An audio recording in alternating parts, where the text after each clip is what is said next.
ನಮ್ ಪ್ರಜಾಕೀಯ ಎಮ್ಮೆ ಮೇಸೋದ್ ಒಂದೇ ಅಲ್ಲ, ಎಮ್ಮೆಲ್ಲೇನು ಹೆಂಗ್ ಆಗ್ಬೇಕು ಅಂತ ತೋರ್ಸ್ಕೊಂಡ್ ಕೊಟ್ಟಿದೆ. ಹಂಗಾಗಿ ನೋಡಿ, ಈ ಎಮ್ಮೆಗೆ ಮೂಗ್ದಾರ ಇಟ್ಟಿದೀವಿ. ನಾವ್ ಹೇಳಿದ್ರೆ ಟಕ್ ಅಂತ ನಾವ್ ಎಳ್ದಿದ್ ಕಡೆ ಬರುತ್ತೆ. ಹಂಗಾಗಿ ನಾವು ಎಮ್ಮೆಲ್ಲೆಗೂನು ರೈಟ್ ಟು ರಿಕಾಲ್ ಅನ್ನೋ ಮೂಗ್ದಾರ ಇಕ್ಬೇಕು. ಅಂದ್ರೆ ಕೆಲಸ ಮಾಡ್ಲಿಲ್ಲ ಅಂದ್ರೆ ಅವನ್ನ ತೆಗ್ದಾಕಂತ ಒಂದ್ ವ್ಯವಸ್ಥೆ ನಮ್ ಪ್ರಜಾಕೀಯದಲ್ಲಿದೆ. ಹಾಗಾಗಿ ಒಂದ್ಸರಿ ಆ ಪ್ರಜಾಕೀಯ www.prajakiya.org ವೆಬ್ಸೈಟ್ಗೆ ಲಾಗಿನ್ ಮಾಡಿ ನೋಡಿ. ನಿಮ್ಗೆ ಆಶ್ಚರ್ಯ ಅನ್ನಿಸ್ಬಿಡ್ತೈತೆ, ಹೌದಪ್ಪ ಈ ತರ ವ್ಯವಸ್ಥೆನೂ ಇದೆಯಾ. ನಮಗೆ 100% ಜನಗಳಿಗೆ ಬೇಕಾಗಿರೋ ಅಂತ ವ್ಯವಸ್ಥೆ ನಮ್ ಪ್ರಜಾಕೀಯದಲ್ಲೇ ಇರೋದು. ಹಾಗಾಗಿ ನೋಡಿ ಒಂದ್ಸರಿ.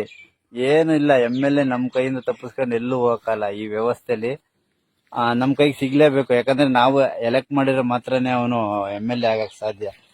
ಮತ್ತೆ ಪ್ರತಿಯೊಬ್ರು ಮನ್ಸಲ್ಲಿ ತಿಳ್ಕೊಳ್ಳಿ, ಎಮ್ಮೆಲ್ಲೆ ಅದನು ಅವನು ನಮ್ ಕೆಲ್ಸಗಾರ. ದಯವಿಟ್ಟು ಅದನ್ನ ನಮ್ಮ ಮನ್ಸಲ್ಲಿ ಅಳವಡಿಸ್ಕೊಳ್ಳಿ. ಹಾಗಾಗಿ ಏನು ಕಷ್ಟ ಇಲ್ಲ. ಎಮ್ಮೆಲ್ಲೆ ಮೂಗ್ದಾರ ಇಕ್ಕಿದೀವಿ ಅಂದ್ರೆ ಎಮ್ಮೆನ ಎಷ್ಟು ನೀಟಾಗಿ ಮೇಯಿಸ್ಬೋದೋ ಎಮ್ಮೆಲ್ಲೆ ಹತ್ರನೂ ಅಷ್ಟೇ ನೀಟಾಗಿ ಕೆಲಸ ಮಾಡಿಸ್ಬೋದು. ಹಂಗಾಗಿ ಪ್ರಜಾಕೀಯ ಒಂದ್ಸರಿ ಕೇಳಿ, ನಿಮ್ಗೆ ಆಶ್ಚರ್ಯ ಅನ್ಸುತ್ತೆ. ಹೌದಾ, ಈ ತರ ವ್ಯವಸ್ಥೆ ಇದ್ದು ನಮ್ದೇ ಟ್ಯಾಕ್ಸ್ ದುಡ್ಡು ನಮ್ಗೆ ಇಷ್ಟೊಂದು ಬಂದ್ರೆ ನಮ್ಗೆ ಎಷ್ಟು ಅನುಕೂಲ ಆಗುತ್ತೆ ಅಂತ ನಿಮ್ಗೆ ಇದಾಗುತ್ತೆ.